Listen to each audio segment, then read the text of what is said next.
ชีวิตนี้อยู่ได้ใช่ใครอื่นจะหยัดยืนอยู่ได้ใช่ขาเขาจะสุขทุกข์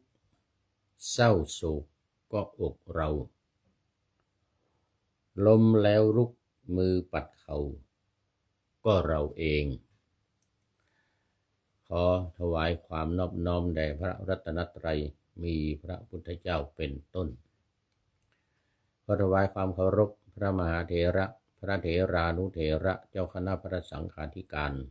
ทั่วโลกมีพระเดชพระคุณพระธรรมเสนาบดีเจ้าคณะภาค7วัดพระธาตุดอยสุเทพและพระเดชพระคุณพระครูสิริญาณวิเทศหลวงพ่อเจ้าอาวาสวัดพุทธารามเฮลซิงกิประเทศฟินแลนด์เป็นต้นและขออำนวยพรแด่ท่านผู้ฟังท่านผู้ชมสาธุชนพุทธบริษัททั้งหลายวันนี้รายการธรรมทัศน์ของวัดพระธาตุดอยสุเทพออกอากาศทางสถานีวิทยุพระพุทธวปท2จังหวัดเชียงใหม่มีร้อยเอกจำนงปัญญาวัฒโนเป็นหัวหน้าสถานีและอัตมภาพพระครูปริยัติยานุศาสตร์เป็นผู้บรรยายเป็นประจำทุกวันเวลา 7:30 นาทีถึง 8 นาฬิกาสำหรับวันนี้ก็บันทึกเสียงล่วงหน้ามาจากวัดพุทธารามเมืองเฮลซิงกิประเทศฟินแลนด์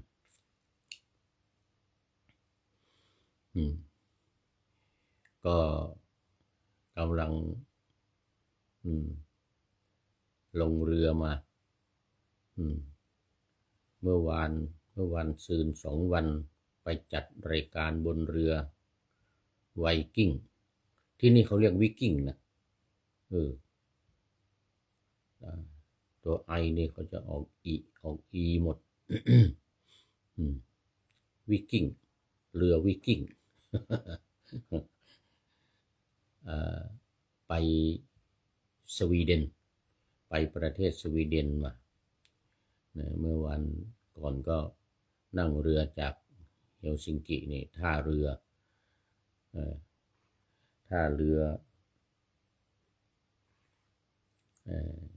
เฮลซิงกิไปสต็อกโฮล์ม16 ชั่วโมงอยู่บนเรือ2 คืนทั้งไปและกลับไปทำรายการบนเรือรู้สึกว่าจะได้รายการหนึ่ง2 รายการขากลับนี่ไม่มีเสียง ทำไป2 รายการเหมือนกันแต่ปรากฏว่าเสียงไม่มีมาวันนี้กลับมาถึงวัดพุทธารามเฮลซิงกิเหมือนเดิมแล้วคืนนี้ก็เลยมาเริ่มจัดรายการแรกก็คือรายการธรรมทัศน์วันนี้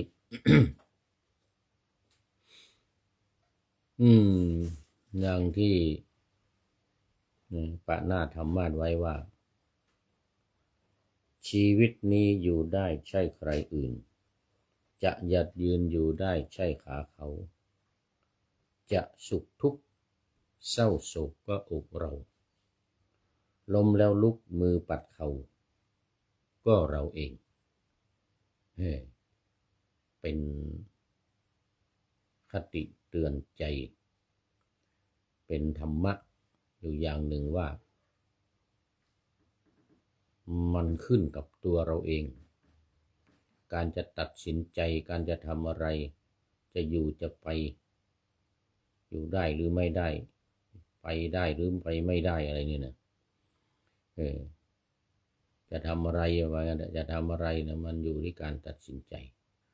ถ้าตัดสินใจผิดเขาเปรียบเหมือนกับว่าการปิดกระดุมเม็ดแรกถ้าผิดเม็ดหนึ่งเนี่ย2-3 เม็ดต่อไปก็ผิดหมด กระดุมเม็ดต่อไปผิดหมดถ้าเริ่มผิดทำผิดนะเรื่องนี้มีพระเถระรูปหนึ่งเป็นเรื่องเล่าประกอบแล้วก็เป็นแล้วมีอุบาสกอีกคนหนึ่งตัวละครมี2ที่สำคัญนะเรื่องของท่านพระเถระชื่อว่าติสสะผู้เข้าถึงตระกูลนายช่างแก้วช่างแก้วช่างมณีนี่นะท่านทำแก้วมณีทำหัวแหวนทำอะไรต่างๆ รูปประพันธ์แก้วมณีรูปประพันธ์ตอนนี้ขอต้อนรับเดี๋ยวอยู่ไกล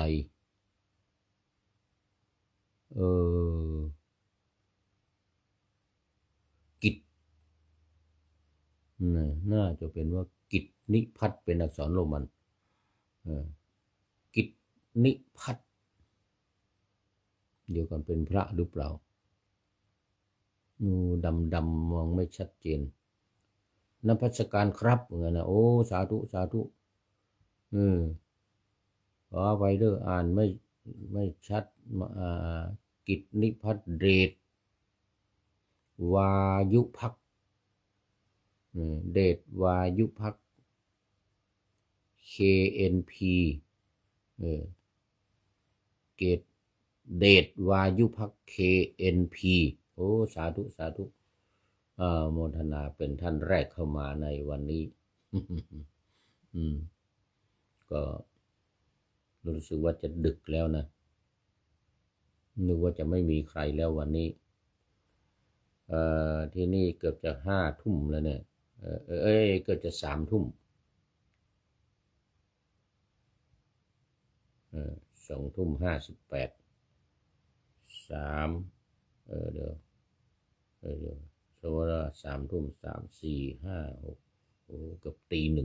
1เมืองไทยเกือบตี 1เดชวายุภักดิ์อันนี้จะต้องได้ไปดูโปรไฟล์หน่อยนี่นะนี่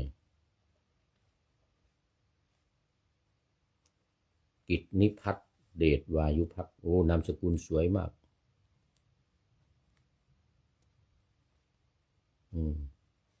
เดชวายุภักดิ์ขอบคุณมากขอเจริญพร ไม่ง่วงไม่เหงาแล้วทีนี้ มีเพื่อนละก็มีพระเนี่ยเถระติสสะเถระนะไปรับอาหารบิณฑบาตไปฉันในบ้านของนายช่างแก้วเนี่ยวานเป็นเวลา12 ปีไม่น้อยนะ12 ปีเลยทีเดียวเป็นเวลา12 ปีไปทุกวันตามข่าวตามเรื่องก็ว่าเดี๋ยวการเองครับหลวงพ่อการ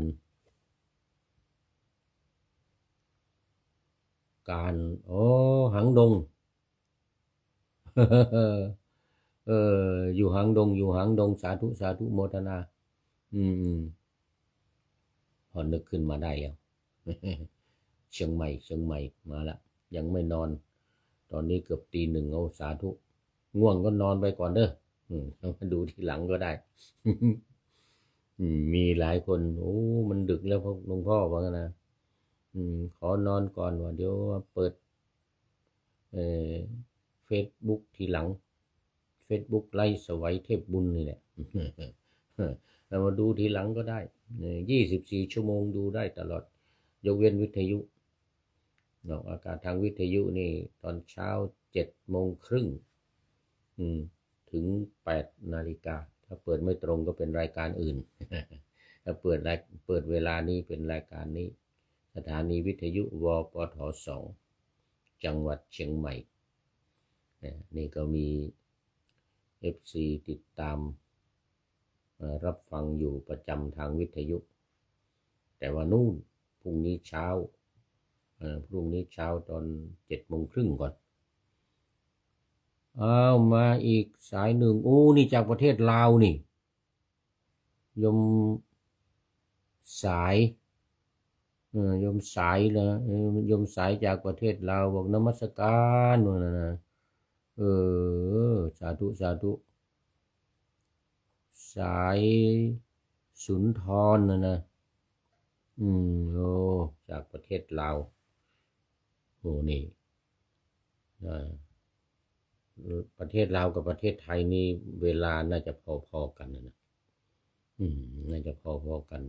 เที่ยงคืนตี 1นมัสการครับอันนั้นโอ้ยกมือมาแล้วสาธุ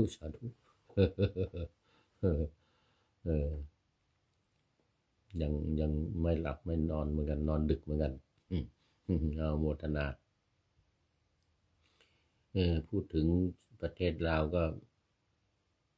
นึกถึงโยมแม่บุญถมอยู่ที่ลันคอนประเทศอังกฤษครับหลวงพ่อนะสาธุโยมพ่อล้านแม่บุญถมอยู่ลันคอนวัดพระใกล้วัดพระสิงห์UKนะใกล้สนามบินลิเวอร์พูลนี่ก็นานแล้วไม่ได้เจอกันเอามาเรื่องของพระเถระติสสะเดี๋ยวจะไม่จบพระเถระติสสะนี่ก็12 ปีโยมช่างแก้วกับภรรยานี่ก็เป็นเหมือนกับบิดามารดาเลยทีเดียวอยู่ในตำแหน่งของพ่อของแม่อุปถัมภ์พ่อยกแม่ยกเนี่ยบ้านเราเรียกพ่อยกแม่ยกผู้อุปถัมภ์หลวงพ่อมาไทยหรือยังครับโอ้ยังตอนนี้มาเยือนประเทศฟินแลนด์เมื่อวันนี้เมื่อวันซืนไป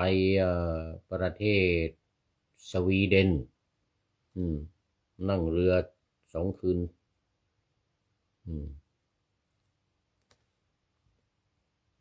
นอนในเรือ เดี๋ยววันศุกร์นี่จะกลับไปเอสโตเนียอยู่แล้วเมืองไทยนี่ยังนู่นเดือนพฤศจิกาวันที่2จะกลับเมืองไทยตอนนี้มาดูฟินแลนด์เพราะว่าเดี๋ยววันที่1จะต้องได้มาหาที่พักที่นอนที่ฟินแลนด์เนี่ย1 คืนแล้วก็ไปกลับเมืองไทยจากฟินแลนด์สนามบินนี่เฮลซิงกินี่จากเฮลซิงกินี่ไป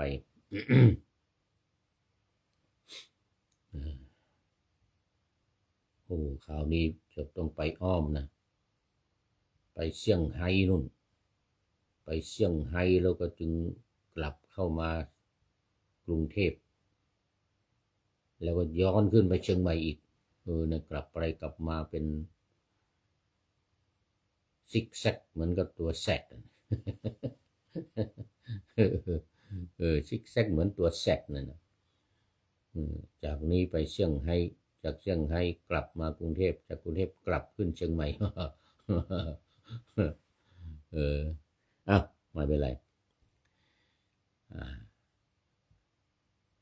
ยังอยู่เอสโตเนียบนเกาะไอกาน่าศูนย์ปฏิบัติธรรมวัดพระธาตุดอยสุเทพไอกาน่าเอสโตเนียวัดโพธิ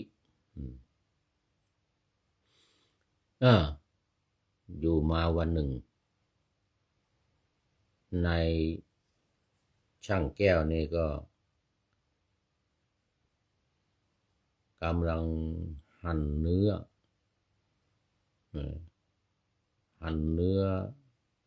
จะอยู่ที่ในบ้านนี่แหละเนี่ยจะปรุงอาหารถวายพระเถระอันนี้ก็ต่อมาเนี่ยพระราชาประเสนที่โกศลโอ้ในแสดงในเมืองสาวัตถีนี่โอ้เชตวัน พระองค์ประทับอยู่เชตวันถูกต้องเมืองสาวัตถีพระเจ้าประเสนที่โกศลตอนนี้ชัยมาหางานทำที่ไทยครับโอ้มาประเทศไทยมาหางานทำที่ประเทศไทยโอ้ดีมากดีมากดีมากเดี๋ยวหลวงพ่อกลับไปวัดพระธาตุดอยสุเทพเดือนพฤศจิกาแล้วก็ค่อยมาเยี่ยมหลวงพ่อด้วยมาเยี่ยมที่วัดพระธาตุดอยสุเทพก็ได้เดี๋ยวได้เจอกัน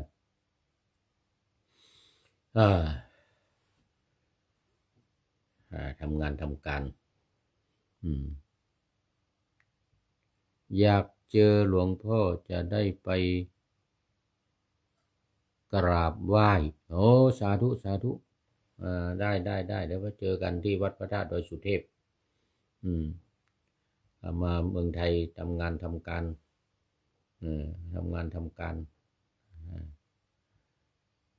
ไปก่อน เดี๋ยวเดือนพฤศจิกาธันวามกรากุมภามีนาเมษาโหอยู่เมืองไทย 3-4 เดือนนั่นนะเสร็จแล้วจึงจะทำวีซ่ากลับมาที่เอสโตเนียอีกนั่นน่ะเดือนเมษานั่นน่ะมีนาเมษานู่นตอนนี้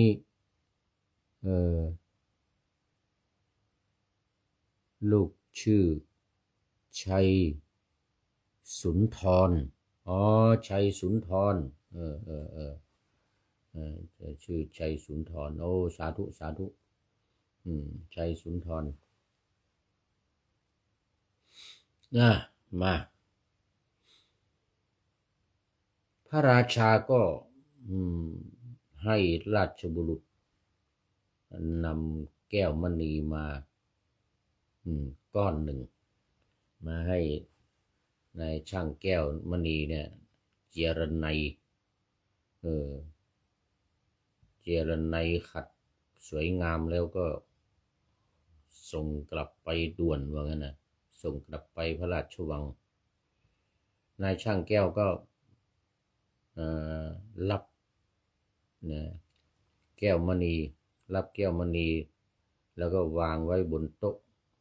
เพราะว่ามือเปื้อนจะไปล้างมือเปื้อนเลือดมือเปื้อนเลือดอยู่เพราะว่าจับมาผ่ากำลังหั่นเนื้อมือเปื้อนเลือดก็เอาแก้วมณีเนี่ยวางบนโต๊ะแล้วก็เข้าไปห้องน้ำไปล้างมือเข้าไปล้างมือในบ้านพร้อมกับคันจมูก เหมือนเดิมคันจมูกเหมือนเดิมหลวงพ่อคันนะไม่ใช่นายช่างแก้วคันนะ แล้วก็ต่อมามันมีนกกระเรียนตัวหนึ่งตัวใหญ่โอ้สูงนี่มันจะ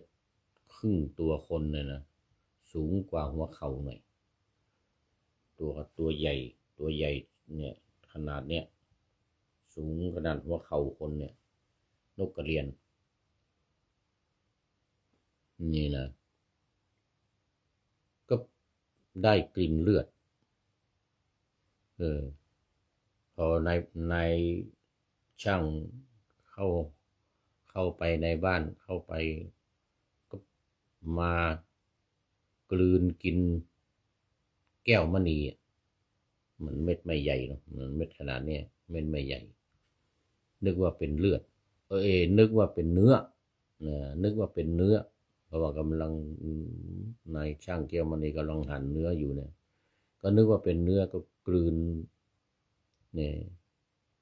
เม็ดแก้วเนี่ยซึ่งมันเปื้อนเลือดอยู่เนี่ยเข้าไปนายช่างแก้วออกมาก็รีบนกนี่ก็รีบหนีมันกลัวนายช่างแก้วเหมือนกันนะ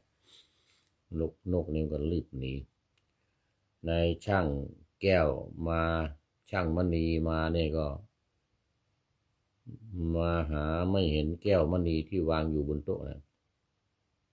ก็ถามลูกถามภรรยาว่า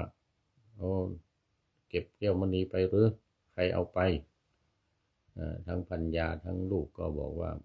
ไม่ได้เอาไปก็ถามก็คุยกันว่าอย่างนั้นใครเอาไปเนี่ยแสดงว่าพระเถระนี่แหละเมื่อนะคุยกับภรร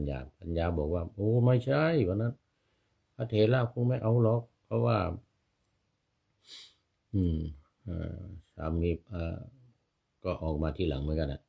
ภรรยากับลูกก็ออกมาที่หลังเหมือนกันไม่ได้เห็นนกกระเรียนกินเข้าไปก็เลยบอกว่าโอ้พระเถระไม่ทำหรอกไม่มีโทษอะไรในนี่12 ปีผ่านมานี่พระเถระเป็นผู้บริสุทธิ์กรรมความผิดโทษอะไรไม่เคยมีเหมือนกันนะท่านไม่เอาไปหรอกเนี่ยนะก็นายช่างแก้วก็เลยกราบเรียนถามพระเถระก็บอกว่าเอาอาตมาไม่ได้เอาไปแต่ไม่ได้บอกนะว่านกกระเรียนกลืนกินเนี่ยนะอาตมาไม่ได้เอาไปนะก็คุยกันกับภรรยาอีกในที่นี้มันไม่มีใครนะมันมีพระเถระอยู่รูปเดียวเมื่อกี้เนี่ยเธอก็ไม่อยู่ลูกก็ไม่อยู่เขาก็เข้าไปล้างมือนะออกมาเนี่ยมันต้องเป็นพระเถระนี่แน่เหมือนกันนะต้องเค้นถามให้ได้เหมือนกันนะเอาเชือกมาพันหัวพระเถระเอาเชือกมาพันแล้วขันเอาไม้ท่อนไม้นี่นะท่อนไม้มัดเงื่อนของนี่นะโยมชัยสุนทรบอกว่าสาธุบุญเหมือนนะโอ้โหโมทนาขันหัวขันศีรษะพระเถระนี่แล้วก็เอาท่อนไม้ใส่ก็หมุนพระเถระนี่โหเลือดออกเลยเลือดไหลออกหูเลือดไหลออกหูไหลออกจมูกไหลออกปากนี่นะพระเถระเนี่ยก็ตาถลนออกเลยเขาเรียกว่านี่ว่าตาถลนออกมันโอ้เจ็บปวดเวทนาเกิดเวทนาเจ็บปวดมากต่อมา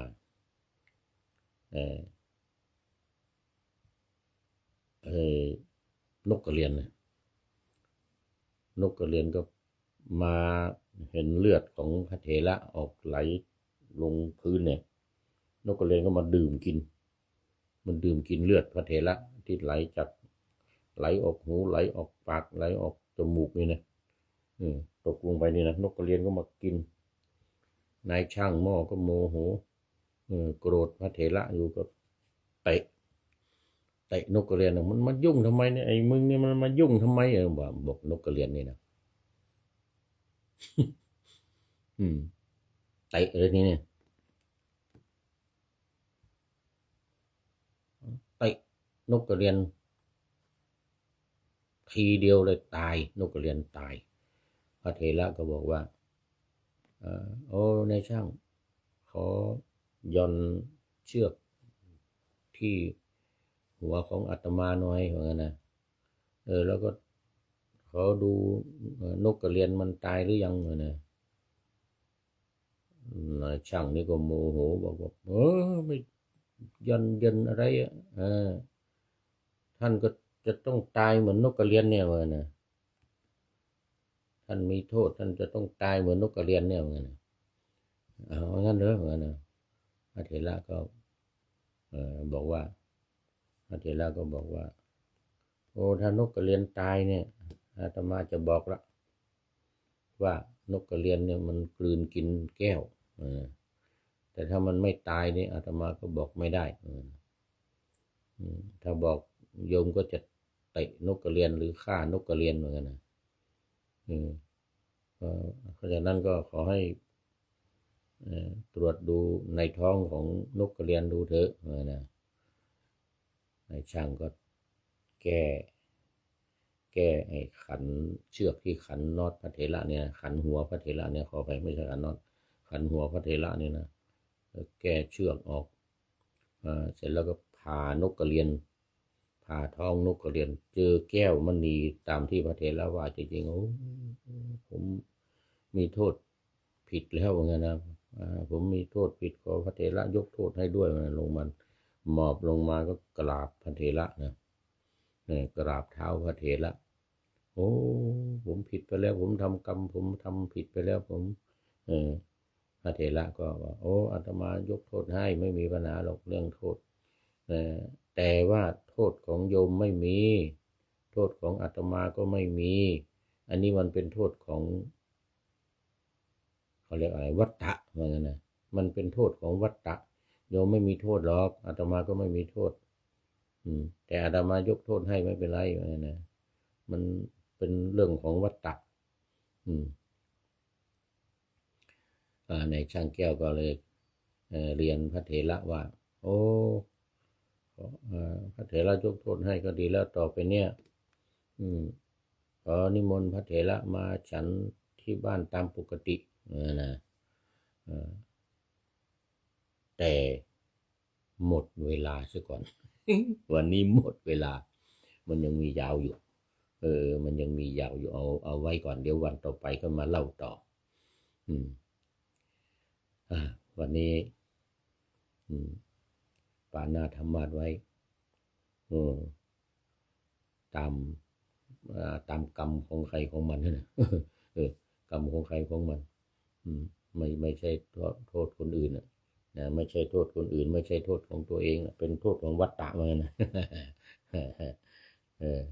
เป็นโทษของวัฏฏะก็ต้องนำรายการไปก่อนขอนำรายการธรรมทัศน์ไปก่อนแล้วจึงย้อนมาใหม่ในวันหลังเพื่อให้ท่านทั้งหลายได้รับฟังพระธรรมเทศนาเหมือนดังเดิมเป็นธรรมะในพระไตรปิฎก3ธรรมบทอันงดงามบรรยายเสริมอธิบายใจความเหมาะมาต่อเติมยกนิทานดั้งเดิมเสริมบทธรรมขอทุกท่านสุขกายสบายใจปรารถนาสิ่งใดอันเลิศล้ำจงเพิ่มพูนตามบุญงามและตามกรรมที่ได้บำเพ็ญไว้ทุกประการขอเจริญพร